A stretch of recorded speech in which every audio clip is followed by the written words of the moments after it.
Feast of Purim. We was in chapter 1, verse 5. We're going to continue from there. Go ahead.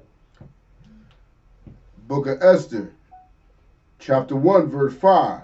And when these days were expired, the king made a feast unto all the people that were present in Shushan the palace. So this was basically a banquet or a feast of all his nobles, of all his princes that were present at this time. These are all the rich men of his empire, the men that he's given power to. You know what I mean? Go ahead. Count out of one kind. And Salakia, both unto great and small, 7 days. So there was men that were, basically in his council, and there was smaller men. You know what I mean? Like, so basically what he's saying, both great and small, meaning these are all men that had some sort of influence, but some men were greater in status than others. Go ahead. Count out of one kind. In the court of the garden of the king's palace. Now keep in mind, this ain't no regular garden that you come outside. You go in your backyard. You got your little barbecue going on in the backyard with your 0.1 acre of land. This is a whole city, Shushan.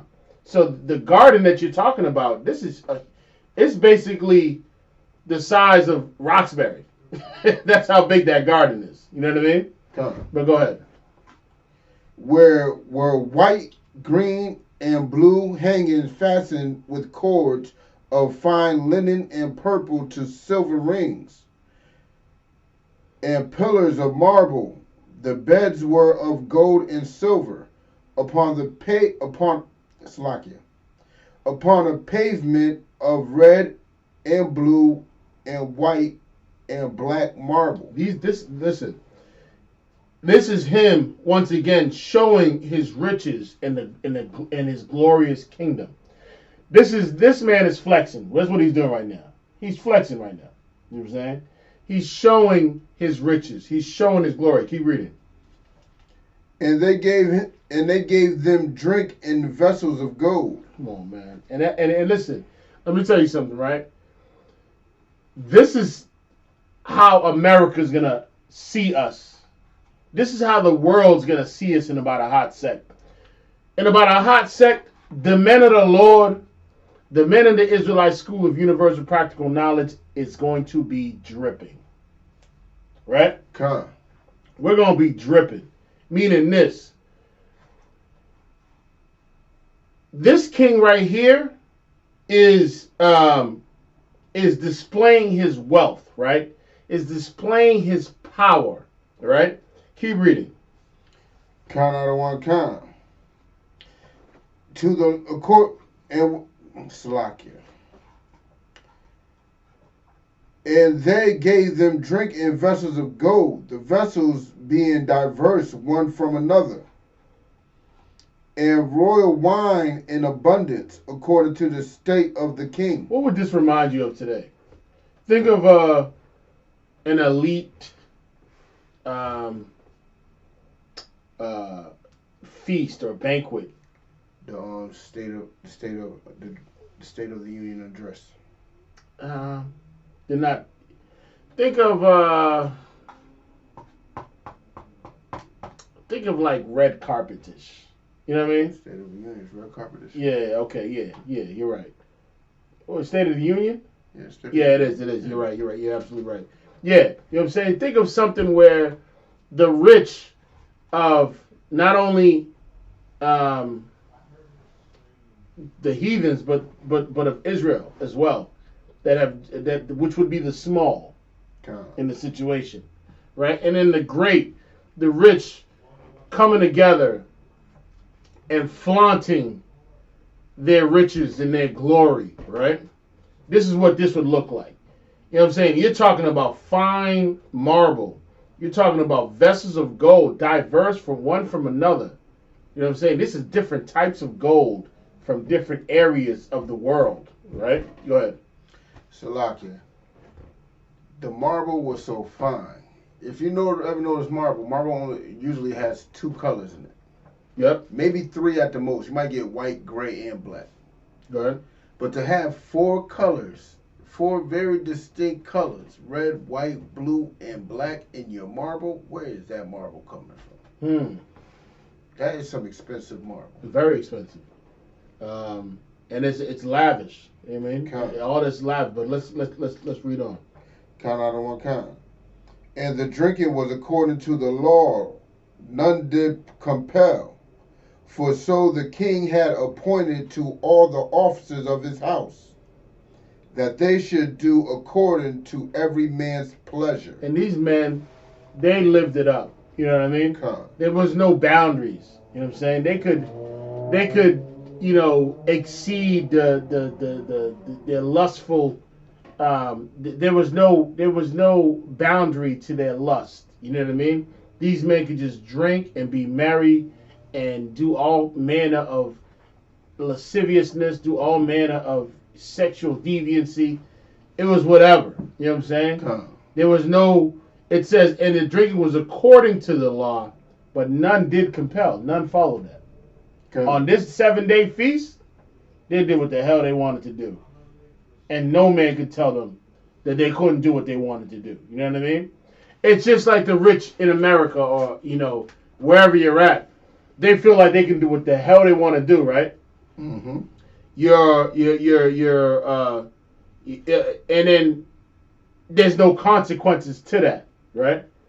But you're bound to these laws in America. And if you break it, guess what? You're going to jail. You don't have the lawyer money that Donald Trump has. You know what I'm saying? They tried to impeach Donald Trump. What they don't understand about Donald Trump is that he's a billionaire. And billionaires can get the best lawyers on the planet. Right? Sir. Isn't that how that works? Right? But go ahead. Also, Vashti, the queen, made a feast for the women in the royal house. So Vashti, all girls night out. Basically, that's what that is. Vashti was the original poster child for the women's rights movement. That's who Vashti was. Vashti, as we read on, she's the reason why our sisters are destroyed today. The spirit that she had on her. This woman right here is going to be a prime. And keep in mind, the women's rights movement is not something that was ever that was ever a black woman's problem. The women's rights movement is a white woman's problem. Right. Because white men would come home drunk as hell and beat the living daylights out of that woman. You know what I mean? Our household was in order. Our household was intact. You know what I mean? And our women were having 12, 13 babies. They were pumping them up like it was nothing. There was no, I need to have a career first and I gotta do that. There was none of that. Like, she pop out a baby, pop out another one, pop out another one. It was none of that like what we see today. Nowadays, you find out a sister got 4 or 5 kids, it's like you're shocked. You're like, oh, you got 4 or 5 kids. You know what I mean? Like, you think her life is over. You know what I'm saying? That's how women think that having a child means they're not going to be able to do what the hell they want to, like, be able to accomplish what they need to accomplish. They're not going to be able to go to school. It's a lie. It's to deviate you from growing the population of Israel. That's all that is. And it's the white man's Shlaki. It's our oppressor's attempt to further to make you a role player in the genocide. You know what I mean? By giving you by encouraging you through the nurses nowadays and the doctors. Even before you go to the abortion clinic, you're already being attacked, during your yearly physical or during the time that you go and say, hey, I'm pregnant. But go ahead. Let's keep reading. Count out of one kind. Which belonged to King Ahasuerus on the 7th day, when the heart of the king was merry with wine, he commanded Muhammad, Bisa, Harbonah, Bigtha, and Abagtha, Zathar, and Carcass, the 7 chamberlains that served in the presence of Ahasuerus, the king. Keep going. To bring Vashti, the queen, before the king with the crown royal, to show the people and the princess her beauty. Go ahead. And she would fair to look on. Now, let me ask you a question. It says she was fair to look on. Is it talking about the skin color? What does fair mean? Her beauty. Her beauty, right? That's another cut for anyone that says fair means white. You know what I mean? But go ahead. The mind state of these men, I can't comprehend. Why would you want to bring your woman amongst a bunch of men so they could stay upon her beauty? That's a little weird to me. It's not. It is, for us it is, as Israelites, right? But think about, fast forward to 2020. Think about red carpet, right? Think about how men flex their women all the time, right? Drug dealers do it too. Drug dealers flex their women all the time, right? Rich people do it all the time. They flex their woman, right? They try to get the baddest broad, right? And what do? They present her before the world. But Salaka said, it reminded me of when Countess Ariak was debating Polite. You know what I'm saying? And in that debate, you know what I'm saying? Here it is. In that debate, Polite took one of his ribs and literally modeled her and shown her off. Like, look at this, look at this, look at this. Ain't she beautiful? Ain't she? I was like, why'd you want that? So you can have some pervert that's in that crowd that's plotting on raping her now? You don't know everybody in that crowd. That's all I'm saying. It's a little strange, but it ain't our custom. No, but it's, now keep in mind, right? Early on, we read that he was showing his glory and his riches, right? This is the type of man he was. He likes to flex. So he knew that Vashti was a woman that was fair to look on, right? And so, what better way to flex? Yo, let me tell you something. In the hood, you've done it before. I've done it before. Where you bag some, this broad is bad. You bagged her, and all of a sudden, what do you want to do? You want to go out with her. You go out with her, right? But the one that you've been trying to hide, the one that you've been having sex with the whole time, and you've been trying to hide because she's not really that fair to look on, you tuck her away.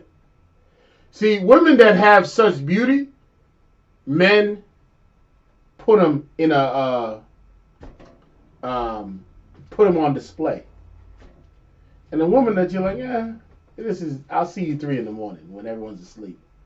You're not really going to display that type of woman. You know what I mean? You're not going to flex a certain woman that's not fair to look on. But if you're a woman like Vashti that's saying that in this scripture it's saying she was fair to look on, you're going to flex. You're going to display her. That's what people that are, people that like to brag or people that like to show off, that's what they do. And that's, look at it, love and hip hop, that's everything. That's red carpet, that's award shows. People flex all the time with their woman, right? That's what they do. But go ahead. Some whore. But go ahead. Kind out of one kind. Verse 12. But the queen Vashti refused to come to the king's commandment by his chamberlain. Uh-oh. Now this is the powerful king right here. Meaning, it's off with your head. For the slightest things. Right? But go ahead. Mr. Lockett, sir. In modern terms, what just happened? What, she refused to come? Yeah, what did she literally say to the king? She basically, okay, I see what you're saying. So she's saying, I see what you're saying. Go ahead, hit me. God, what she is... I know what you're going there with it. Go ahead. God, what she is saying, don't don't objectify me.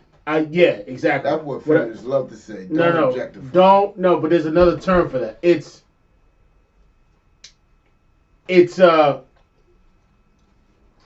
when their friends get in their ears and they're like, he's so controlling. He's so controlling.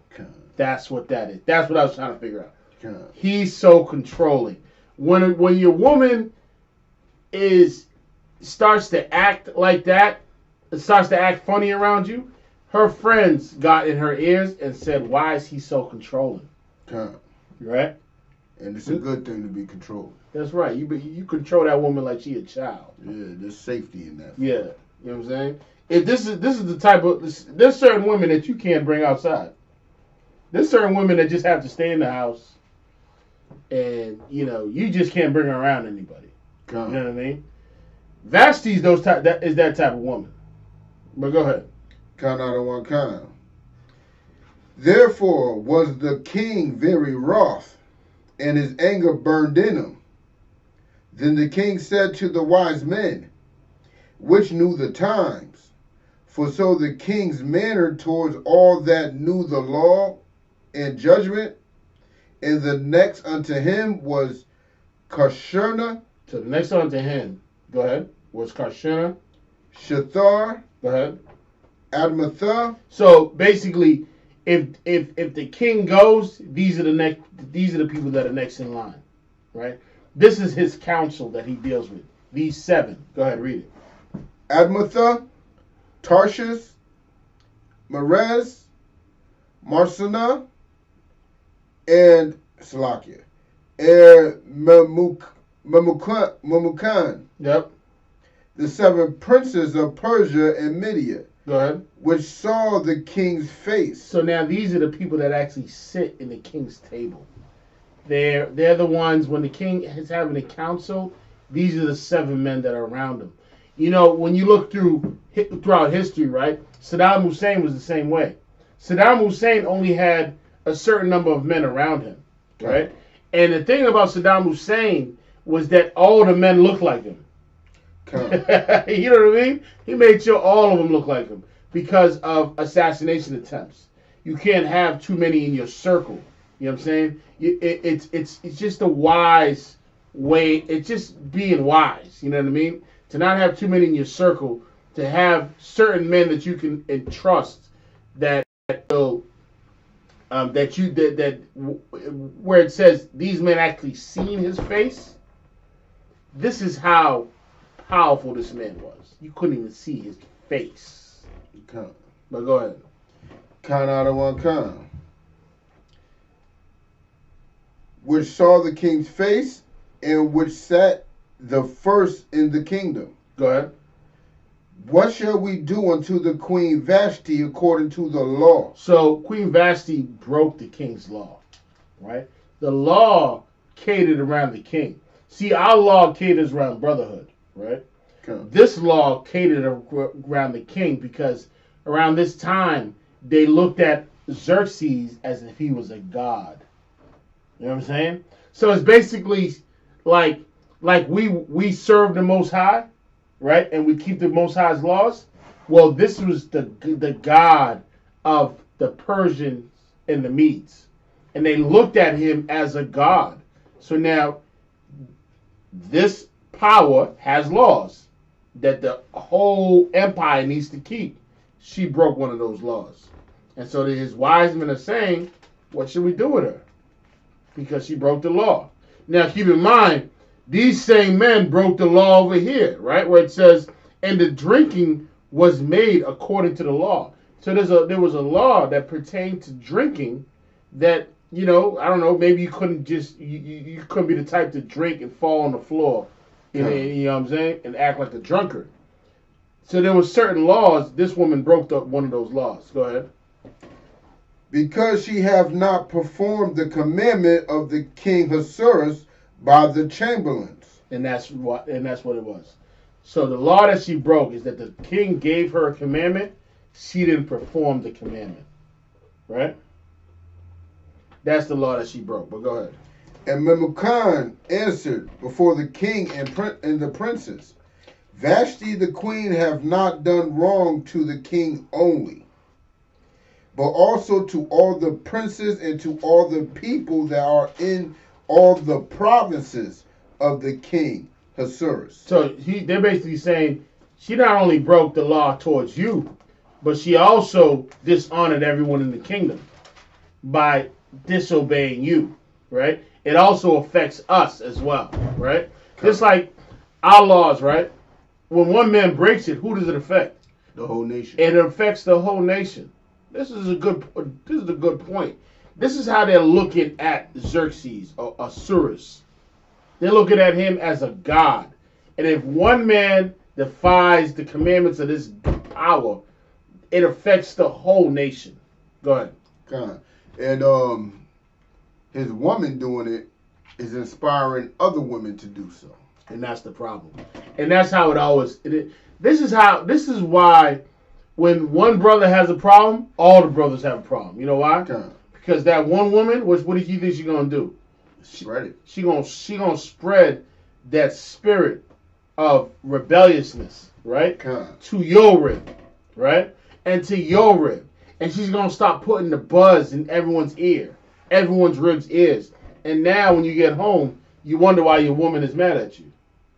You know what I'm saying? You know why? Because she is. Anytime you listen to another woman that's telling you to go against your husband, you've become a servant to that woman. That woman knows at this point you're too gullible. I can dictate your relationships by the things I tell you. Right? Instead of keeping your business between you and your man, you're going to have a women's conference. You're going to have International Women's Day. Right? That's the problem. But go ahead. For verse 17. For this deed of the queen shall come abroad unto all women, so that they shall despise their husbands. You just said it. Once all these other women see that this happened to the king, that's how the king's rib is acting? What do you think they're going to do to someone that's small in the kingdom? So like it, sir. Someone that's has less notoriety in the kingdom. What every black woman tells her man when she wants to challenge him. Who are you? You know what I'm saying? N-word. Yeah. Who you think you are? Yeah. You know why she's saying that? Because it happened to the king. It can happen to you. Yeah. She's looking at all the rich of Israel whose wives have, that are on Love and Hip Hop, that are acting a fool. She's looking at her influence. You see, women, their influence comes from other women. Which is why women can never get along. It's like friends. You got friends. Listen, the minute your woman tells you she got friends, you better disassemble. You better disassemble that fat. Yo, facts. You gotta disassemble that quick. The minute she said, "Yeah, I'm speaking to my girl," who's this girl again? I might have, you know what I'm saying? You better listen. I need to pick better friends. I'm telling you, because it's that friend that's lonely that wants her to go out with her, go to the club, go and be the biggest whore with her. Whores don't like to be alone. You sure don't. Whores like to. They don't want to feel the shame alone. They need someone to share that shame with. And what better person than someone that already got a man, right? That already got an Adawan. But go ahead. Adawan. All right, from this 753, we're just going to go right through it.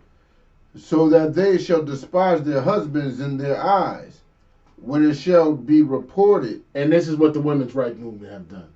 The women's rights movement teaches black women to despise their husband. As you got some white woman up there with a megaphone talking about my body, my rights, right? What do they say? Rock, you know what they say, right? This is my body. No one can tell me what I can do with my body, right? Choice. My choice. My body, my choice, right? It's her body, her choice. You shouldn't be mad when she sleeps with your husband. And these are the same women that, yeah, exactly. These are the same women that'll stab you in the back too. Mm-hmm. You know what I mean? But this is what it's doing. That whole women's rights movement is teaching black women. It's not even their problem, black women, but it's teaching black women to despise their husbands, which is why in the 70s, in order for black women to get food stamps and housing, they had to kick the man out the house. There's a reason for all this, you know what I'm saying? Because they're creating wicked inventions against us. You know what I'm saying? You know what I'm saying? It's a spiritual genocide that's going on in our oppressor's kingdom in America. But go ahead. Count out of one count. Likewise, Salakia, I'm jumping ahead. The king of Swords commanded Vashti the queen to be brought in before him, but she came not. And she didn't even come. So, let me tell you something. Let me tell you the power of a woman. A woman is the second most powerful thing in the world after the Bible. After the Bible is a woman. Where in the Apocrypha does it talk about when the woman tilts in Esdras, right? It talks about a woman, right, who is this is the king's rib, right? Who toys with the king. She's the only one that's able to tilt his crown and slap him on the back of the head and do the little things that make a king giggly. Make him act like a child. You know what I mean? That's true. Yeah, that's how much power that a woman has. But in this case, this woman tested the wrong king. In this case, you know what I mean? She got a little bit ahead of herself. And that's what a lot of women do. They get ahead of themselves thinking that they're the prize. Let me tell you something. That man, especially a man in the UPK, that man is the prize. In Isaiah 4:1, it talks about 7 women shall fight over one man. Right? 7 women are going to fight, and it's going on today. 7 women are going to fight over one man. Right? It's talking about we'll feed ourselves. We'll clothe ourselves. We'll buy our own clothes. Just take away that shame and reproach on us. Listen, let me tell you something, sister. Sisters, listen to me today. I'm not coming at you on some, well, it is International Women's Day. But I'll talk about that tomorrow during history class. But what I'm saying is this, is that if you already got 2-3 kids, and then the man of the Lord decides to take you, the Lord was with you, sis. I'm going to tell you that right now. The Lord was with you. The Lord found you worthy. Because that's a strong brother. Right. I don't know if I can do 2 or 3. Everyone's different. I don't know if I can do 2 or 3. I might be able to do a half. I can do all. It'd have to be like I don't know if I... Listen, she'd have to be a widow, and that child would probably have to still be in the womb. You know what I mean? For me. I don't know. Maybe I can fool myself when it comes out. Hey! Even though it don't look like me. Maybe I can fool myself when it comes out. But if that child's already 4 or 5 years old, big up to brothers that can do it. I just, I'm just not there yet. It's going to take time. A lot of mental preparation. She'd have to be a widow. But go ahead. Count on the one count. Salakia. Likewise shall the ladies of Persia and Media say this day unto all the king's princes. Ooh, and you know why his princes were coming at him on some it's going to affect everybody. It's not just going to affect you. It's going to affect my household because my ribs are going to start acting a fool now. Salakia. But go ahead. It's not going to. It is. It is going to affect. Of course, it is. It's something that they're going through at that moment. That's why they're going to the king. That's right. That's why they came to the king like, yo, Salaki, sir. what your woman did, we all feeling it right now. But go ahead. Kind out of one kind. Which have heard of the deed of the queen, thus shall there arise too much contempt and wrath. And that's what it is, man. Yo, this right here, we're only on chapter 1, but this right here is showing you why black and Hispanic women are unruly. Because of some loud mouth, stupid friend of hers. I want to say the B word. I'm going to say it. Some loudmouth bitch that's putting the buzz in your woman's ear and causing her to act up in the household. Some woman who calls herself a priestess. Empress. Empress. Some woman with a mic in the middle of in the center of some church somewhere. That's fueling your woman to get you the hell out. Like, they fuel your woman to the point where it's like, if you don't worship your woman as a goddess, which is why a lot of these conscious community nuts that's how they get Badushi anyways. They get Badushi because they submit to a woman and they worship her as a goddess. That's how they get Badushi, because women as what woman would not want to hear that she's a god? You know what I'm saying? That she is to be worshipped. You tell me what woman that wouldn't want to hear that. I know everyone. Everyone will want to hear that. Anything of that nature. And it goes back to Eve. It goes back to the garden. Using these sweet words to entice women. To elevate them in a way of a God complex. But go ahead. Khan out of one Khan. Verse 19. If it please the king, let there go a royal commandment from him, and let it be written among the laws of the Persian and the Medes, that it be not altered, that Vashti come no more before King Ahasuerus, and let the king give her royal estate unto another that is better than she. So now they're proposing, hey, let's go find you another woman, right? And take whatever she had, and let's round you up and get you. Let's round up these women and get you a better rib than the one you got right now. Go ahead. Which comes to mind. Remember, Vashti was bad. She was a good-looking woman.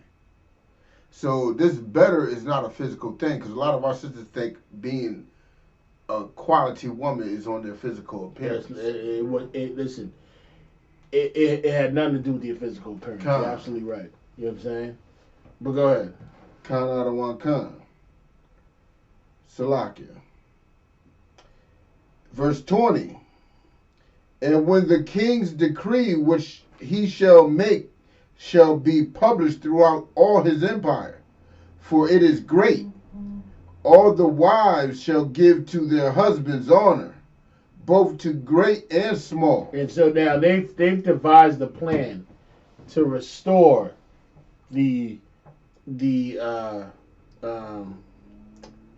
you call the contempt and to dissolve the contempt and wrath that's being committed in their household, and to restore women that honor their men.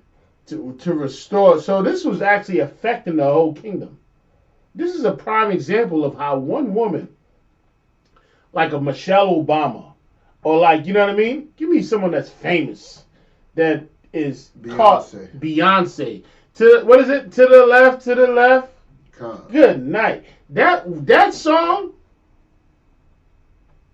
probably broke up 50% of the marriages. But go ahead. Salaki, remember, these men are not Israelite men. They're Persian and Medes, and that shows you the weakness of them. They got to go to their king to get their women in order. God. They got to go to their king so he could put out a law so they can get their women in order. See, every relationship is a personal situation. The king should handle his relationship. You should handle yours. In Israel, Commander General Yohanan has no say over my woman. That's right. And that's the king of Israel right now, till Christ returns. You know what I'm saying? He's the leader of Israel. He has no say over my woman. I have no say over his. And our women don't, you know what I'm saying? How may I say it? Commingle. They don't have have Bible studies. Yeah, they don't influence each other on personal relationship matters. We have counsel for that. You know what I'm saying? We have counsels. So these Persian and Midian men are literally displaying their weakness in these scriptures, right? That's right. Khan. Excellent point. But go ahead. Khan out of one Khan. Mid-verse 20. All the wives shall give honor to their husbands, both to great and small. 21. And the saying pleased the king and the princes, and the king did according to all the word of Memucan. Keep reading. Salakia. For he sent letters into all the king's provinces. Salakia. Into every province according to the writing thereof, and to every people after their language, that every man should bear rule in his house. Say what? Every man should bear rule in his house. And that's something that you have to understand. Every man should bear rule in his house. You know, brothers have a vashti in their house right now. You know, and it's something that you have a choice. And and a lot of brothers make the wrong choice, which is why we want brothers to come into the school to get the proper counsel and not go to some stinking sleazy pastor, not go to an outside source. Go ahead. Salakia, sir. This is actually arguments I've been coming up with, that because, you know, a lot of people like to say we're misogynistic and everything. Come. And they like to say it's a heathenistic culture that we obtained from the Persians and the Medes through this story right here. Come. But let me tell you something. Us ruling our household been written since Genesis. That's right. It's been written since Genesis. The man always was meant to rule the household. That's right. You know what I'm saying? So don't get it twisted that this is see, what's going on right here, even he had extended, because, you know, the Persians and the Medes ruled many nations. Provinces is what they would call it. They would call them provinces, but they ruled many nations. That's right. That are speaking different languages, us being one of them. But it was already our culture for our men to rule the household. That's right. You know what I'm saying? So don't think that this was affecting us directly. But all the other nations were noticing their weakness and how strong we were. We didn't have that issue. Basically, the news spread. Let me tell you something. Despite the king having the 7 men, guess what? One of those men got on, they didn't have Facebook back then, but they got on some sort of, they went to that one dude that likes to run his mouth. They got to report it. Yeah, they got to, no. They went to that one, they went to the worst person that likes to run his mouth. And now it's like, oh, you heard what Vashti did to the king? You heard what Vashti... Yo, let me tell you something about gossip. Gossip can spread so fast. You don't even need the internet for gossip to spread. You know what I mean? And the worst part about when the gossip spreads is that it starts to get worse and worse as it goes from one person to another. Because everyone's added their own spin to it. Everyone's added, you know, putting a little bit more fire to it. Because people need something to talk about. And people like talking about other people's problems. That's all. Just to bring up an example on how fast gossip and the internet is. Kobe Bryant's wife found out about his death through social media. That's crazy. Let me show you how fast it was. Rick Fox, who was rumored to be in that same helicopter, his whole family found that out before they even called him. That's crazy. Before anything, like, rumors and lies spread quickly. Yeah. They do. It's a virus. They do. But now, we're in chapter 2. Salakia, we're going to fast track at this point. For sake of time, we only got about 15 minutes. So let's get chapter 2 real quick. God, 2 verse 1.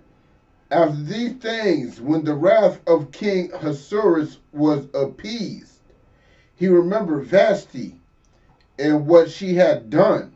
So basically, he sobered up at that point. Yeah. At that point, he sobered up. He remembered what she did. Handled some other business. Yeah, but go ahead. Count out of one kind. Remember Vashti and what she has done and what was decreed against her. So he remembered what they told him. He remembered what Mukana, whatever his name was, told him. But go ahead. Then said the king's servant that ministered unto him, let there be fair young virgins sought for the king. So basically, fair young women, right? Women that are available to marry. Available to marry. You know what I'm saying? Women that don't have a countenance of a whore, right? Don't have a reputation. You don't have a reputation. But go ahead. Count out of one kind. And let the kings appoint officers in all the province of his kingdom, that they may gather together all the fair young virgins unto Shushan the palace. Women unto the custody of Heged the king's chamberlain. Right, so Heg is the one that he's gonna set these women straight and presentable before the king, right? That's his job. Go ahead.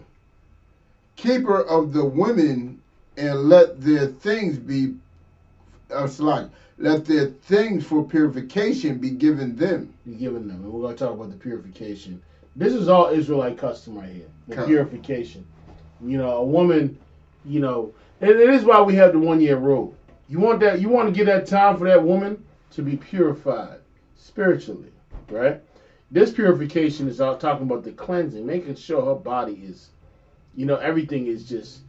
Give me. Salaki, which is important to get those tests done before you marry her. That's right. Before you lay with her. Before you lay with a woman, before you get that woman rod, let's take a trip to the hospital. If you don't want me to come, just send me the results. It's not just for your safety, it's for her. And if she don't send you the results, you know what it is. Exactly. You know what I mean? You tell her to go get a physical, nothing personal, but I'm worthy. You know what I'm saying? I'm worth it. You know what I mean? But go ahead. Kind out of one kind. Unto the custody of the Heged the king's chamberlain, keeper of the women, and let their things be of purification be given them. And let the maiden which pleaseth the king be queen instead of Vashti. And the thing pleased the king, and he did so. Oh yeah, he's looking for that new rib. That sweet and cumbersome rib. So many points to bring out in the story. I know, but go ahead. Now in Shushan the palace there was a certain Jew, whose name was Mordecai. My man Mordecai. Man, give Mordecai a hand right here. This man right here is a holy man. You know what I mean? This man right here is what we need. You know what I'm saying? It is the same man that had the same spirit of a deliverer, someone who the Lord sent to deliver our people from, you know, the tragedies and the oppressions that's going on. Mordecai was a holy man, and Mordecai did not bend, he did not fold. He was a man of integrity, and we're gonna read about this. Well, I want to get right through this. Let's go. Kind out of one kind. The son of Jair, the son of Shimei, the son of Kish, a Benjamite. He made his forefathers proud. Go ahead. Khan, Salaki said, this is a Benjamite, who had been carried away from Jerusalem with the captivity, which had been carried away with Jeconiah, the king of Judah, whom Nebuchadnezzar, the king of Babylon, had carried away. He was the one that Nebuchadnezzar ordered for his eyes to be taken out. You know what I'm saying? This is the captivity. Jeconiah was the one that eyes was ordered to be taken out? I think so. Jeconiah, yeah, that time. And I think they killed his 2 sons. Okay, I don't You know remember. what I'm saying? But they kept him in. But, you know what I'm saying? This is the captivity. But go ahead. Kind of the one kind. And he brought up Hadassah, that is Esther, his uncle's daughter. Go ahead. And she had neither father nor mother. So Mordecai was Esther's cousin, but took her in as a daughter and raised her as a daughter. And this is a holy man raising a woman.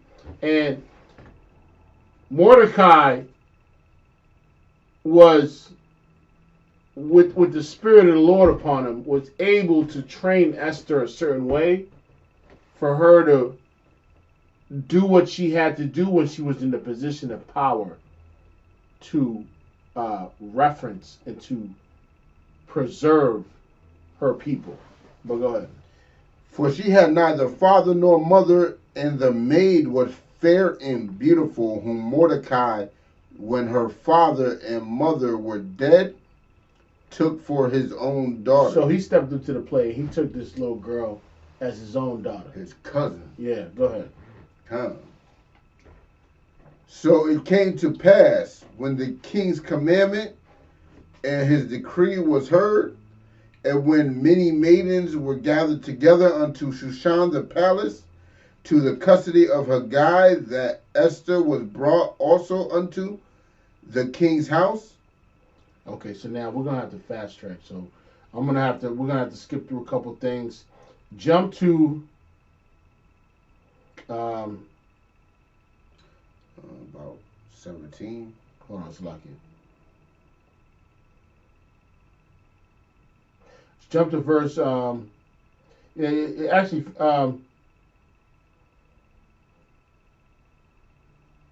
jump to verse 10. Verse 10. Esther had not showed her people nor her kindred, for Mordecai had charged her that she should not show it. So Mordecai was a wise man. You know what Mordecai did? Mordecai made sure that Esther didn't go in there flexing, right? Going in there, showing off her riches. This is what women do. Women find a man, right?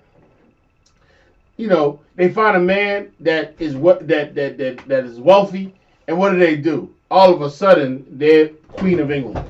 You know what I'm saying? And they're flexing. Go ahead. So like I said, this is a certain situation I'm coming up against a lot recently. This is showing you he didn't want her flexing. What he didn't want her flexing was also her nationality. That's right. Now, that's showing you, without her nationality being verbally said and known, nobody would know that she's an Israelite. That's right. Now, a lot of y'all cats out there are basing Israelite off of physical appearance, which is not important. You know why? Because there's people that are not Israelites that could look like us. There's Israelites that could look like other nations. Physical appearance is temporary. It's just a body. No. I'm dealing with a cat that's bragging about hair like the Northern Kingdom don't have, you know what I'm saying? Con. Chill out, man. Con, go ahead. Chill out. But Salakia. So now, verse 12 talks about her purification. Basically, she went 6 months of being, dampered in oil and myrrh. And then she went another 6 months in sweet odor. My Lord. Let me tell you something. Fused with her DNA. What? Imagine a woman that did that purification process, and then she presents herself and walks in the room in front of you. She smells lovely. Lord. Listen, I wouldn't be able to contain myself. All right, what's your name? Yeah, I wouldn't be able to contain myself. She walked in that room. And which is why you got to understand, black and Hispanic women got to understand is that you have to keep yourself clean. A man wants a clean woman. A woman that looks dirty and looks, smoking weed and every time I see a woman smoking in general, it's vile. It's like if you don't smell like a woman, to me, I'm not even interested. I'd be like, I need to smell some of that. You know what I'm saying? Myrrh and that sweet odor. I need to smell some of that. So like you said, you brought up an interesting point. You said you need to smell that. I got it. Any man that will fall for a woman that smells like weed, he don't appreciate the smell of a woman. No, he don't. He don't. He's borderline. You might as well just be around niggas all day. That woman smell like a nigga. That woman smell like like someone who just played basketball. Smell like Tyrone. Yeah, someone who just played a full court game, a 40-minute game. But go ahead. Count out on count. Where you want me to go? Cause you explained half of that. We only got. I'm gonna start at 14. Salaki. Cause it's after the sin. Yeah. In the evening she went, and on the morrow she returned into the second house of the women, to the custody of Shahazgaz. Verse 15. Verse 15. Now when the turn of Esther, the daughter of Abihail, the uncle of Mordecai, who had taken her for his daughter, was come to go in unto the king, she required nothing but what Haggai the king chamberlain, the keeper of the women, appointed, and Esther obtained favor in the sight of the. So out of all the women there, right? And this is all, everything that you see in here is done by the Lord. The Lord is putting this scenario together, right? Out of all the women, the king was more delighted in Esther, right? Because let me tell you something about a woman that is raised by a man of the Lord. She is like precious jewels. She's finer than gold. You know what I mean? She is a treasure. And what Ahasuerus was seeing is that he's looking at all these women here, right? They all went through the purification process, right? But there's a spirit that a woman can have on her that a man can just easily fall in love with. You know what I'm saying? A man could just be engulfed in the spirit of this woman. A woman that's delicate, that's dainty. You know what I mean? But go ahead. It's like there's a point that's constantly overlooked, quite often, but it says Esther obtained favor in the sight of all them that looked upon her. That's right. Everybody, even other women, were inspired by Esther. That's right. And she wasn't flaunting and showing off and doing all this. What the king probably saw with the other women is that they're mocking her. They're trying to catch up to her. That too, but they're they had more of a gold digging spirit on them. You know what I'm saying? They had more of a spirit where it's like the king saw that this woman was actually a little bit more sincere than them. You know what I mean? Her personality, like some women just have horrible personalities. Some women are just obnoxious. You can't have them around. But yeah, let's just jump out of that. Keep going. Count out of one count. Jump to 17. Jump to verse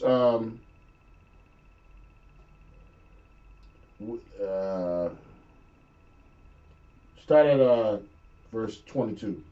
Verse 22. And the thing was known to Mordecai, who told it unto Esther the queen. And Esther certified the king that... Oh, okay. Jump to 21. Salakia. So Mordecai found out that there were two people plotting on the king to kill the king, right? And his name was Bigdan and Tarash, right? And these were the keepers of the door. They kept the door. And so what Mordecai did was, Mordecai didn't go directly to the king and let him know what it was, but used Esther as the tool to gain the king's trust, right? Mm-hmm. So by doing that, Mordecai told Esther about these two men, and they were able to unfold the plot. And now that's building the king's trust. Like, oh, I really got the right one. You know what I mean? Not knowing it was Mordecai the whole time they came about it. But go ahead. God, just to bring a point. Oh, slash him real quick. Because the simple fact is, she ain't going there bragging.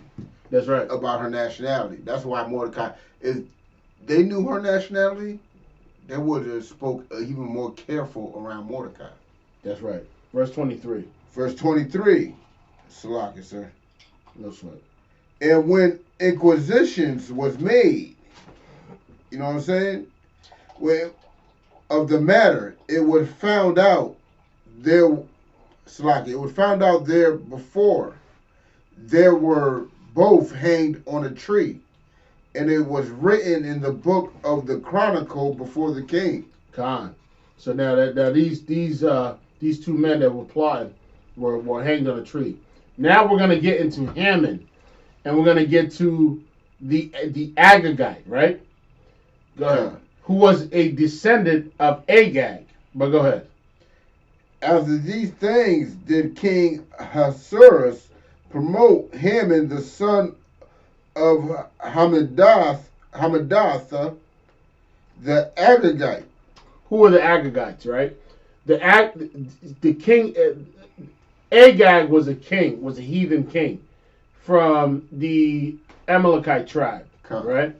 And Saul was ordered by the Most High to kill everyone. All the Amalekites, their children, their wives, their cattle, everything. And what King Saul decided to do is he decided to keep the king alive and sport him and use him for entertainment purposes. And so this king was able to have offsprings because of that. Which is where this guy Haman comes in, who is the offspring of the same king that the Lord told King Saul to kill. Go ahead. And set his seat above all the princes that were with him. And advanced him, right? Oh, and advanced him and set his seat above all the princes that were with him. Yeah. And all the king's servants that were in the king's gates bowed and reverenced him in. Go ahead. For the king had so commanded concerning him. Now all the king's men, the men that were in his council, bowed to Haman. Haman was the second most powerful man in the kingdom. Haman had the king's ring. But guess who did not bow? Guess who did not take a knee? Guess who did not bow and kiss the behind of the so-called white man? But go ahead, keep reading. Kind out of one kind. Haman, for the king had so commanded concerning him, but Mordecai bowed not, nor did him reverence. And that's why Mordecai was a holy man. Mordecai would never bow down to a heathen. Right? Keep in mind, Haman knew the history of what happened to his family and what King Saul in that generation did to his family. They knew that, right? And Mordecai knew that they were natural born enemies. He knew that as well. But go ahead. Salaki, you brought it just right up at the end there. Like, Mordecai knew, he knew, you know what I'm saying, that they were enemies. And there was no bowing. Unfortunately, nowadays, we don't know. We don't know. Because we don't know who we are. Okay. We don't know our history, nor do we want to listen to the men in the UPK.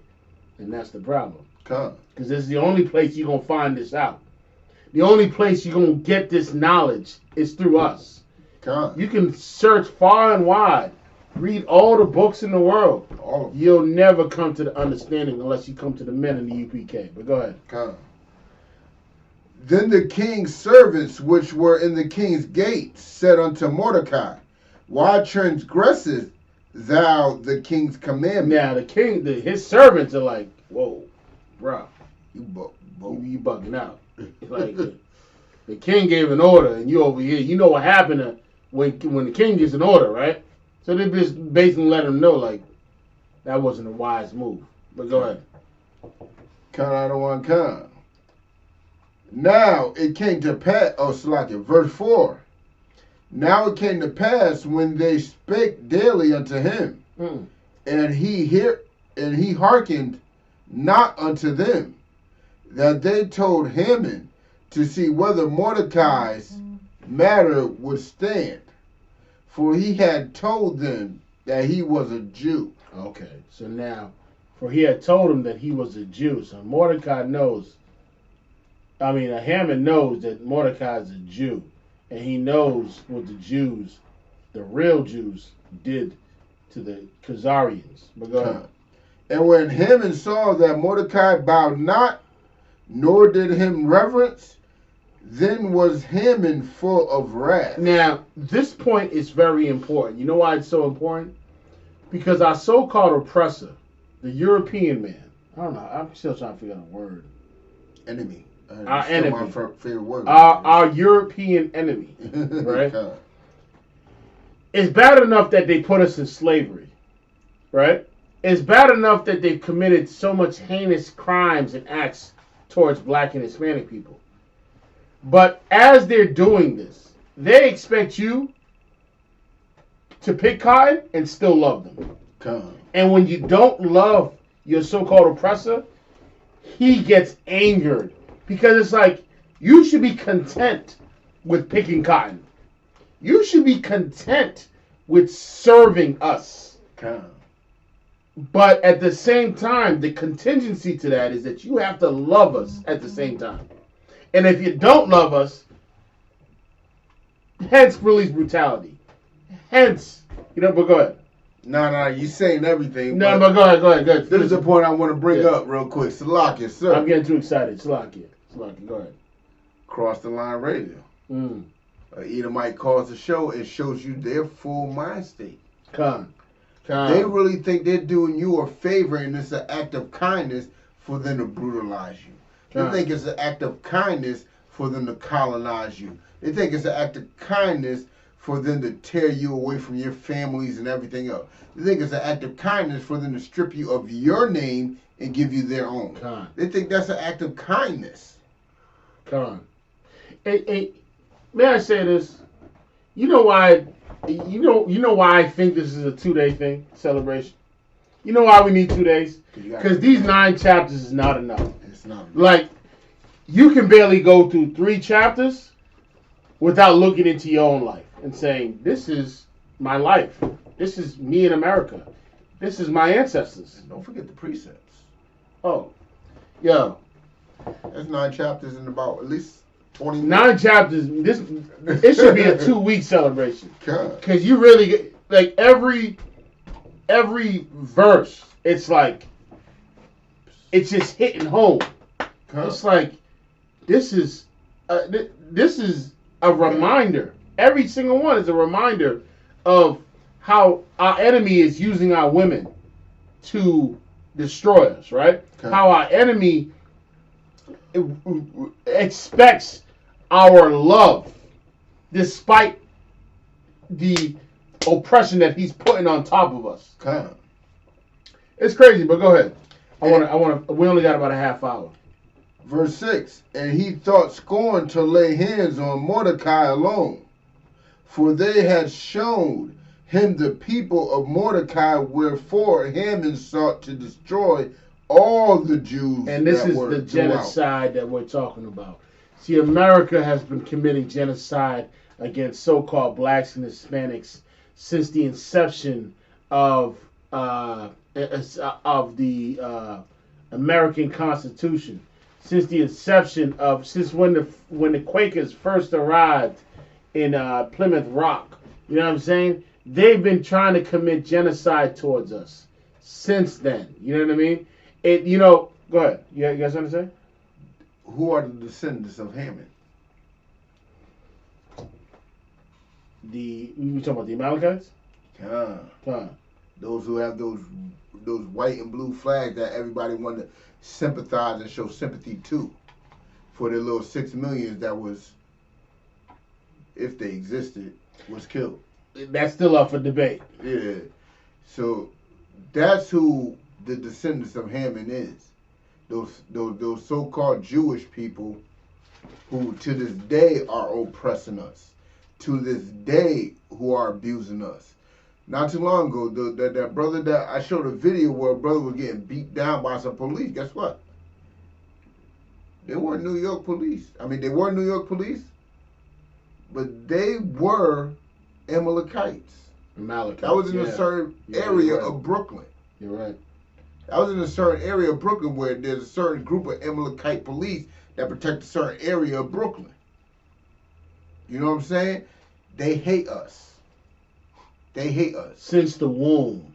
Since the womb. Well, and this is what we don't understand. My cousin tried to, you know what, I'm not going to bring him up because he supposedly, after I gave him a couple of precepts, he had to go back and, look at the context of what I sent him. And it was a straight shooter. You know what I'm saying? It wasn't even like anything complicated. It was right to the point, and he just got confounded.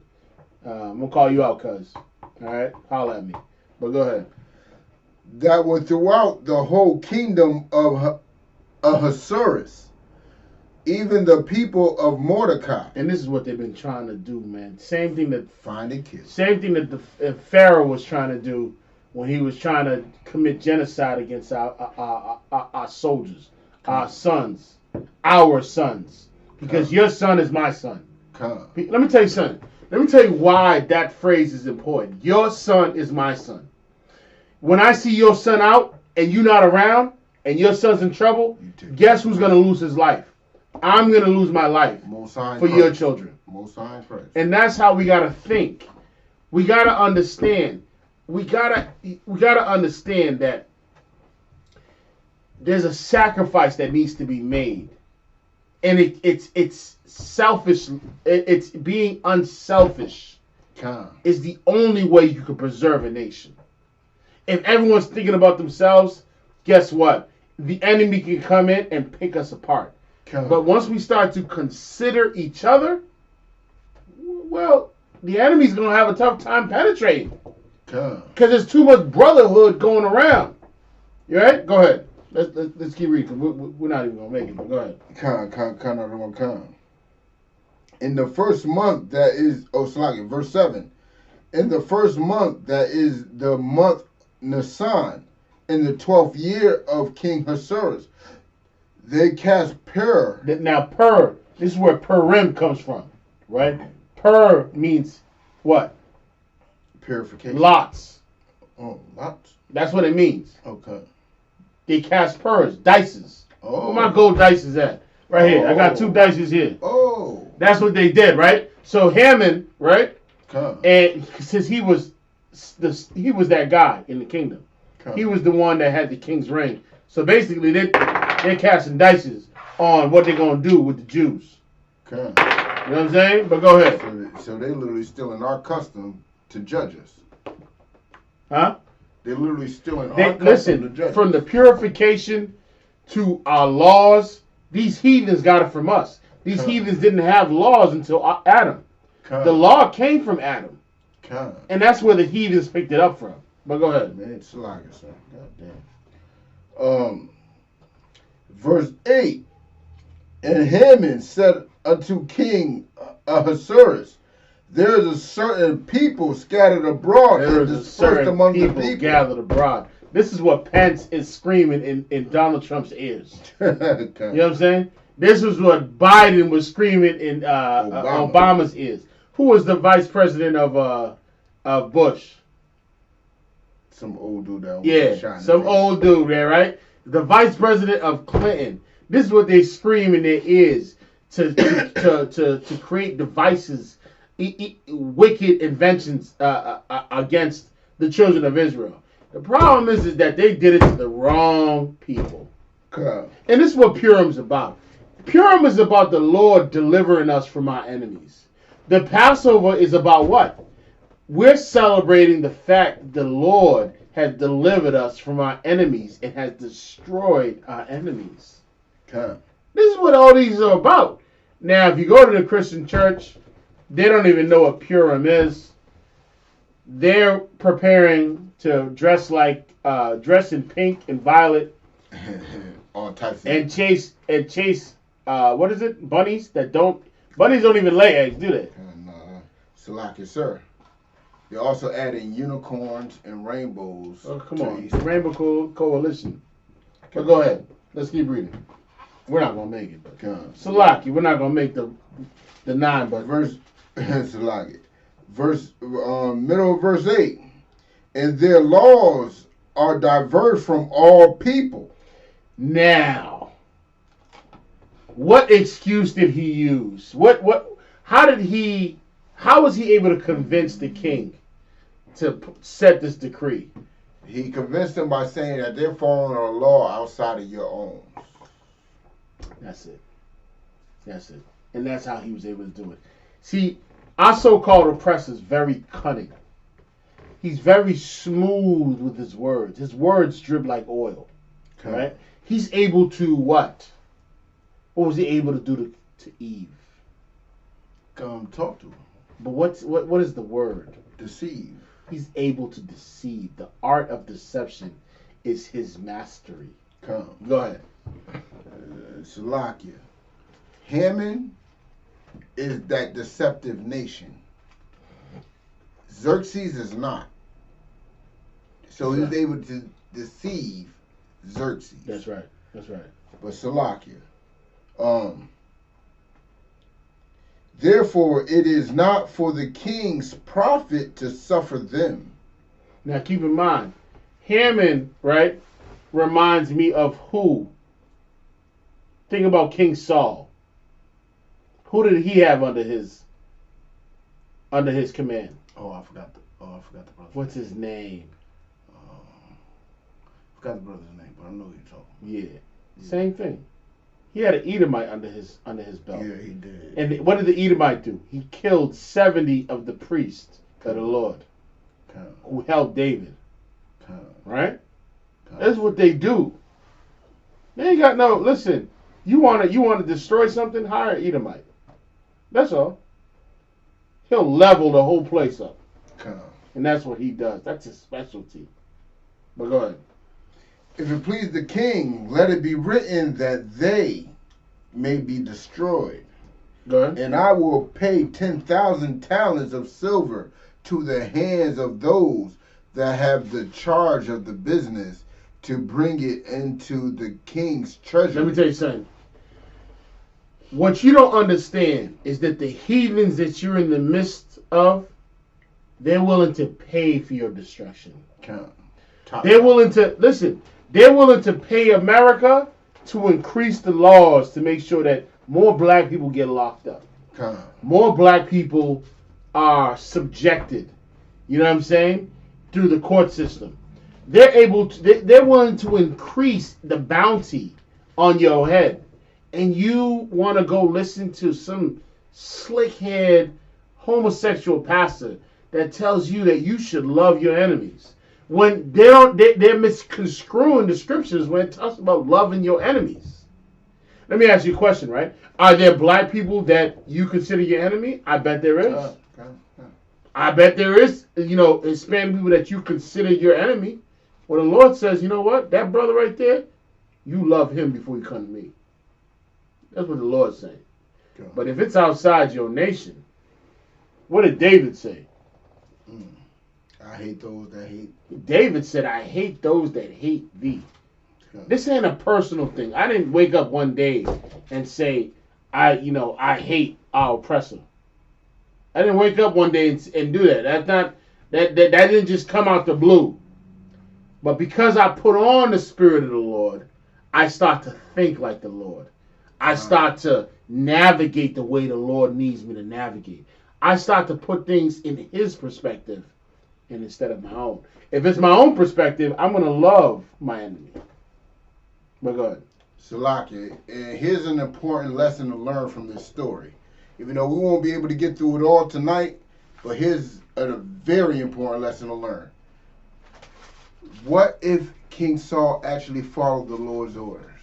Would this story even exist? Exactly. This story wouldn't exist if we follow the Lord's orders. That's right. You know what I'm saying? We put ourselves through this.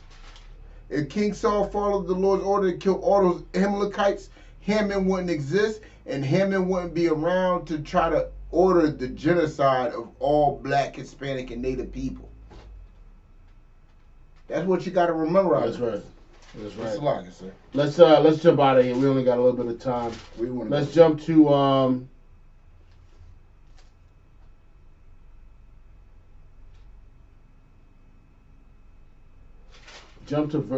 chapter 7, right? Yeah, start with that. Chapter 7. Chapter 7, verse 1? Yeah. So, chapter 7, verse 1. So the king and Haman came to banquet with Esther, the queen. And the king said again unto Esther on the second day at the banquet of wine, what is thy petition, Queen Esther? Now, keep in mind, because of Mordecai, right? Esther was able to gain favor from the king, right? So now the king is asking Esther, what is your petition? What shall it be that I grant you? Now the king, if the king grants you something, he's giving you power. He's giving you the opportunity to say to do something so heroic, to do something so meaningful for your people that's going to deliver them. This was the opportunity right here. And this is the same opportunity Michelle Obama could have did when she was in the White House. Right? But what did she do? Squandered. She squandered.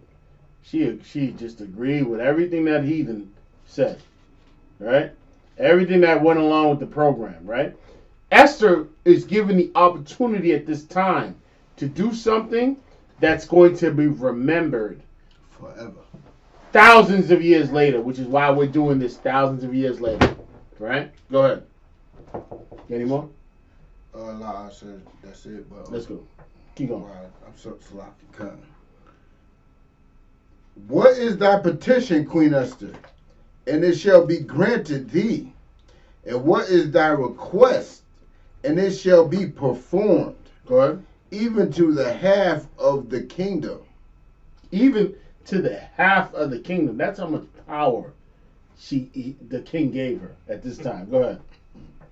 Then Esther the queen answered and said, if I have found favor in thy sight, O king, and if it please the king, let my life be given me at my petition, and my people at my request. So earlier on, Esther was thinking about herself. If you go into the earlier chapters, right? She was thinking about herself because she was afraid. That's right? She concealed. Yeah. So now, at this point, after Mordecai, came in and said, put another spirit on her that she needed to have. You know what I'm saying? Instead of being a coward, which is what we emphasize, that you should not be, men and women and children. We teach no cowards, right? Now she's like, I'm willing to give up my life for the request of my people. And that's how you have to think like an Israelite. So what? Going to camp?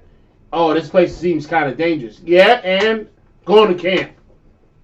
I'm ready to die. Whatever. I'm ready for whatever. Ready. You know why we think like that? Because we understand reincarnation. We understand that we'll be back. You know what I'm saying? What is more worth than dying for the Lord's will instead of your own will? A lot of men die for their own will. What about dying under the Lord's will? That's a whole nother death right there. Right? Go ahead. So like I said, you brought up an interesting point. You literally brought it up to me. You said now. I mean, there's a timing with this. Yep. And she's seen that timing. Like the scripture says, be wise as a serpent, harmless as a dove. She found it. And she found that perfect timing to bring out. Remember, she was literally taught not to speak upon her nationality. That's right. Now she brings it out. That's right. And the timing was perfect. She had to wait till she found absolute favor from the king. Okay. To the point where she was able to, what is it, and reel him in. Okay. You know, what do they call that? Reel, hook, and sink? Line, hook, and sink. Line, hook, and sink. That's what she did right here. This is a power move because she was trained by the best. She was trained. Her counsel did not come from some dumb broad that would have told her to flaunt her riches and do this. Her counsel came from the man of the Lord, Mordecai. And that's why she was able to make those power moves that she was able to make. And we're going to find out what's going on. Go ahead. We only got 10 minutes. Con out of one con. What was I at? Verse 4. Verse 4. For we are sold, I and my people, to be destroyed, to be slain, and to be perished. But if we had been sold for bondmen and bondwomen, I had held my tongue, although the enemy could not countervail the king's damage. Go ahead. Then the king Ahasuerus answered and said unto Esther, the queen, who is he, and where is he? What doth presume in his heart to do so? So he set it up so perfectly. Checkmate. This is why Mordecai was a genius. Mordecai said, "Don't say what you don't flaunt you. Don't bring it up. You know, hide the fact that you're a Jew, right?" The timing was perfect. So now, because this man is so endeared with this woman, he's willing to no, because this man was so endeared with this woman, he's willing to you know, he wants smoke now. He's like, who's trying to do this to my rib, to my treasure, right? Destroy her people. To destroy your people? Who is this person right here? Go ahead. Count out of one kind. And Salakia. Verse 8. No, Salakia. Start at 6. 6, you kind. And Esther said, the adversary and enemy is this wicked Haman. Woo! And guess who's sitting there when she says that? Haman. Haman is sitting there. All right. Look at this is the true definition of being wise as a serpent and humble as a dove. This is the true definition right here. Right? Knowing when to say something. Knowing when to make, you know what I mean? Like, you know what I mean? Without sinning before the Lord. But go ahead. Then Haman was afraid before the king and the queen. So now the Haman is sitting before the king and the queen. Now you ain't gonna mess with the king's rib now. You know that, right? No. You're not gonna mess with the king's rib. That's now the king gives a petition, right? And it allows her to exercise her will on whatever, on half the kingdom. And she set it up, line, hook, and sink. And put Haman in a tight space. Put him on the hot seat. Go ahead. Right in front of him. This is locked. And the king arising from the banquet of wine in his wrath. Ooh-wee. The white man, listen, our so-called oppressor, his luck ran out at this point.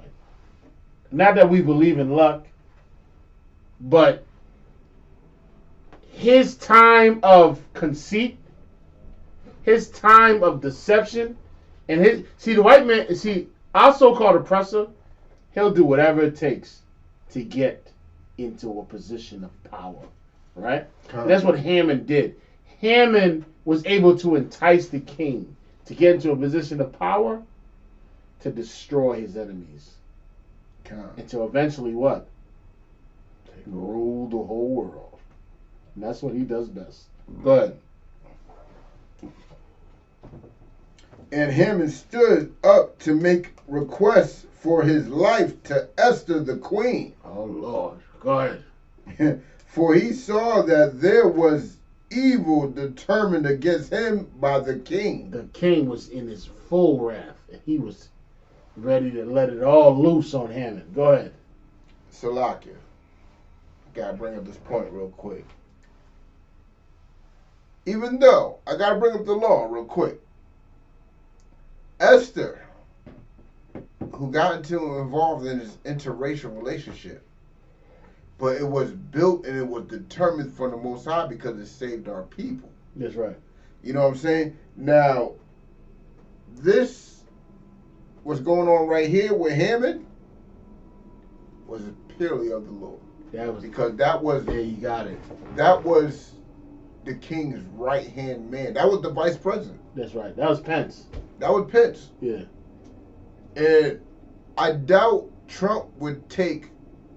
Oh, what's the woman's name?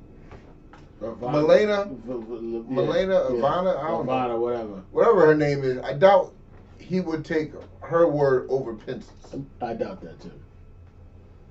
So, the king took this Israelite woman's word, even though she's married to a heathen, she still stood up for her people. That's right. Michelle did not do that. That's right. That's right. And this coincides with Michelle. Michelle had the opportunity, right? Was put in a position to help her people, and she dropped the ball. Mm-hmm. That's all she did. She dropped the ball. She dropped the ball. Good night. This is no Michelle. This right here, the book of Esther. If you haven't learned anything in the last 2 days with all the classes that we've been speaking about with the book of Esther, you're going to be in a position that's going to lead to your destruction if you don't understand why this book is important. Why we celebrate Purim. You know what I'm saying? Why we celebrate the Passover. Why are you not coming to the Passover is the question I want to ask. Why is this whole place not filled up with people right now? And guess what? In about a hot sec, people are going to be fighting. It's going to be like a concert where you can't get no tickets.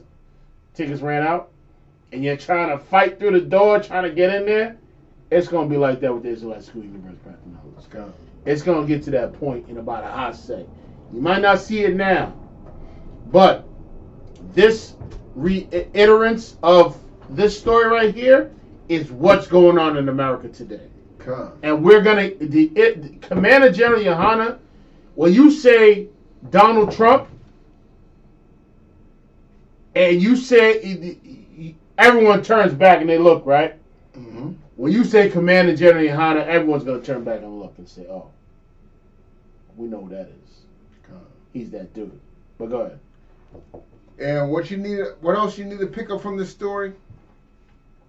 Not just a woman that stood up for her people, but it's also feminism against submissiveness. Now, Vashti was a feminist. That's right. You know what I'm saying? That Israelite woman, that black, Hispanic, and Native woman, you know what I'm saying? To be direct, that Caribbean woman named Esther, she was submissive. And at the end of the story, what gained her people favor? It wasn't feminism as much y'all fight for it. Feminism never saved anybody. That's right. It never saved anybody. But a submissive woman saved a nation. That's right. A submissive woman saved her whole nation. And keep in mind, this was a woman that was trained by holy men. By holy men. By a man of the Lord. You know what I'm saying? That's the key to all this. Is you coming under the umbrella of Commander General Yohana, of Christ, of the Most High. That's how you're going to be able to restore a nation again and bring the men of and bring warriors out of these people that have been rejected and that have been considered nothing on this planet. Yeah. And they say we hate black women. We got a whole festival, a whole celebration. Yes. This right here is International Women's Day right here. The Book of Esther is international. This is how every international woman nut that's going out there promoting feminism, you better be like this woman right here, and maybe you might find favor. You know what I'm saying, in the sight of the Lord. But yeah, finish that. We're done. Where you want me to go, sir? The rest of the number 7. Rest of number 7? Yeah. Count out of one kind.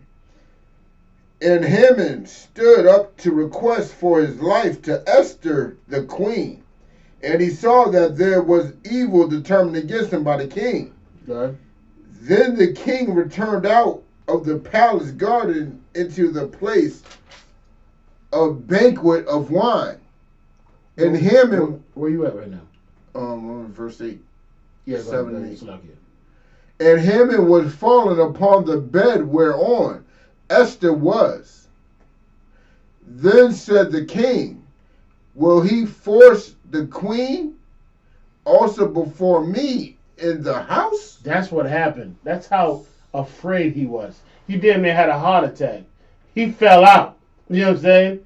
Because he knew his life was on the balance. Go ahead. But, Salaki, sir, just to bring a little more understanding to this joint, Haman fell upon the bed of the queen. The queen was chilling. He's begging her. He ain't trying to, get it in. That's right. He's begging her. And he's looking at it like, oh, you trying to force yourself on my woman, too. Exactly. On top of that. But go ahead. Exactly. The king seen that like, yo. But Salakia, will he force the queen also before me in the house? Mm-hmm. As the word went out of the king's mouth, they covered Haman's face. Go ahead. And Harbonah, one of the chamberlains, said before the king, behold also the gallows, 50 cubits You know what the gallows are, right? The gallows is where they hang people. That's right. Go ahead. Which Haman had made for Mordecai. He made this for Mordecai, meaning he was plotting on Mordecai the whole time. Mordecai was the man that needed to be out the picture for him to accomplish his mission of destroying the people that destroyed his people. Go ahead. So like, we may have skipped the part where the king realized who Mordecai was. The king at some point before chapter 7 realized that Mordecai was the one that saved his life. That's right. That's right. That's right. That Jew glad you brought that up. saved his life. That's right. That Jew saved his life by teaching his cousin what was going on, what the plan was, and his cousin, which was Esther, brought that to the man that she was supposed to marry. That's right. She brought that to him before they laid. That's right. She wasn't queen yet. That's right. That's what made her become queen. By listening to a cousin, a righteous man. All right. So like, let's just finish that. We're done. Count out of one kind. What was I at? Last middle of verse 10. Oh, go to 10? No, actually middle of 9. Yeah. Okay. Who has spoken good for the king standeth in the house of Haman.